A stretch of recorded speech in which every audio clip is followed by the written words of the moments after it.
Bantu like, komen, dan subscribe channel kecil ini ya.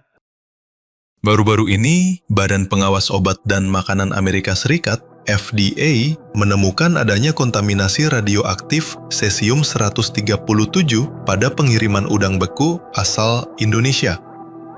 Kasus ini pertama kali terdeteksi pada bulan Agustus 2025 di beberapa pelabuhan AS.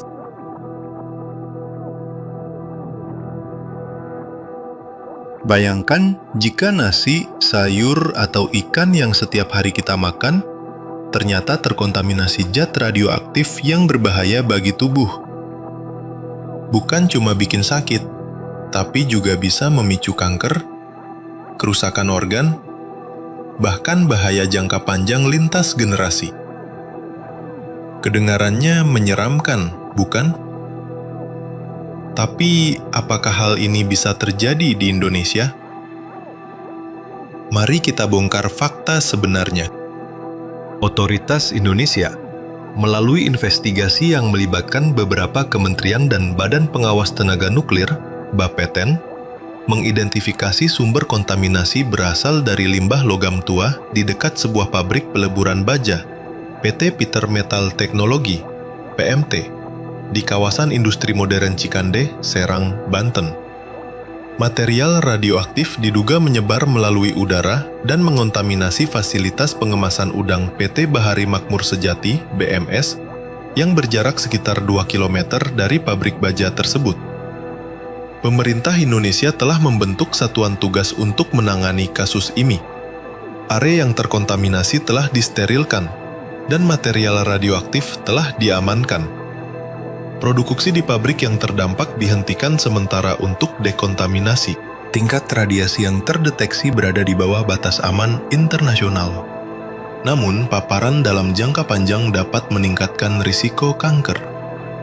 Tidak ada udang yang terkontaminasi dijual di AS, tetapi penarikan produk tetap dilakukan sebagai tindakan pencegahan. Udang yang terkontaminasi berhasil dicegah masuk ke AS, dan beberapa kontainer berisi udang ekspor telah ditarik kembali. FDAAS telah memasukkan PT BMS ke dalam daftar peringatan impor karena kontaminasi kimia. Kasus ini berpotensi merusak kepercayaan pasar internasional terhadap produk perikanan Indonesia jika tidak ditangani dengan baik. Setelah kasus udang, FDA juga mendeteksi adanya kontaminasi CS-137 pada produk cengkeh yang juga diekspor dari Indonesia. Wow!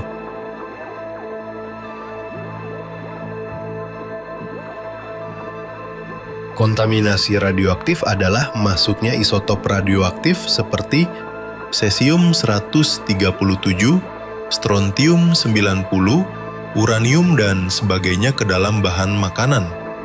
Sumber kontaminasi bisa berasal dari limbah nuklir atau radiasi industri, kebocoran reaktor nuklir, dan lingkungan sekitar pertambangan atau pabrik.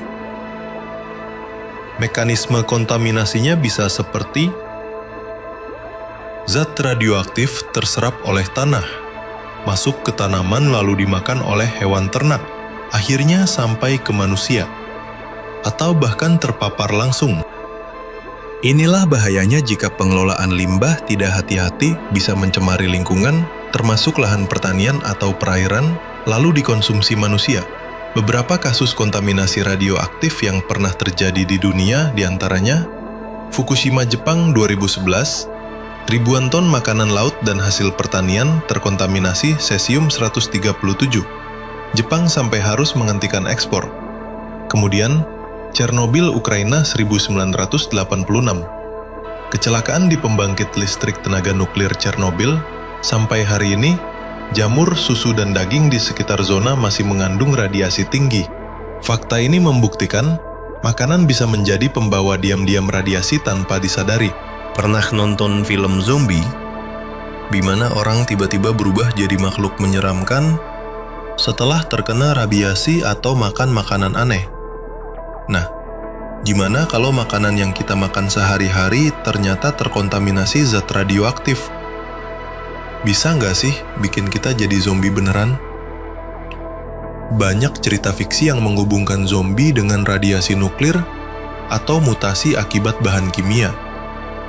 Radiasi tidak bisa menghidupkan orang mati atau mengubah perilaku jadi zombie. Tapi radiasi bisa merusak DNA dan sistem saraf. Dalam fiksi, inilah yang digambarkan sebagai mutasi zombie.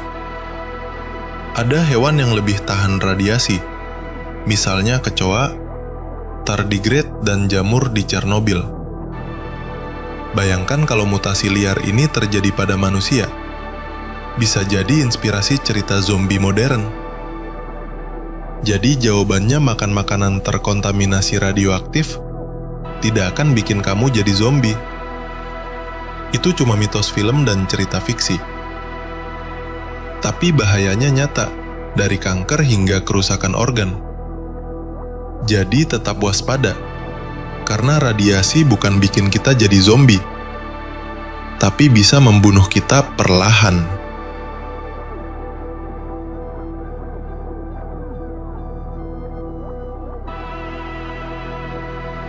Indonesia punya Badan Pengawas Tenaga Nuklir, BAPTEN, yang rutin melakukan pemantauan radiasi lingkungan, termasuk makanan.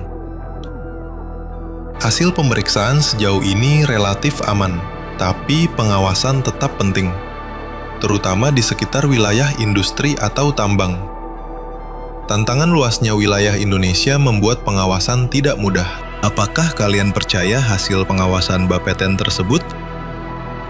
Dampak pada kesehatan jika konsumsi makanan terkontaminasi radioaktif. 1. Dampak jangka pendek seperti muntah, diare, kerusakan sumsum tulang. 2. Kanker tiroid, kanker darah, kemandulan, mutasi genetik yang mungkin bisa menciptakan spesies baru seperti zombie, X-Men, dan monster yang ada di film. Hahaha. Anak-anak dan ibu hamil paling rentan kena dampaknya. Meski katanya sejauh ini Indonesia relatif aman dari kasus makanan terkontaminasi radioaktif, kita tidak boleh lengah.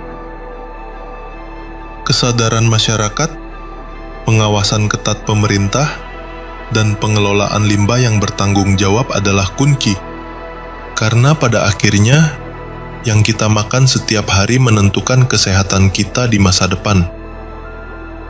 Jadi, jangan pernah anggap remeh isu radiasi pada makanan.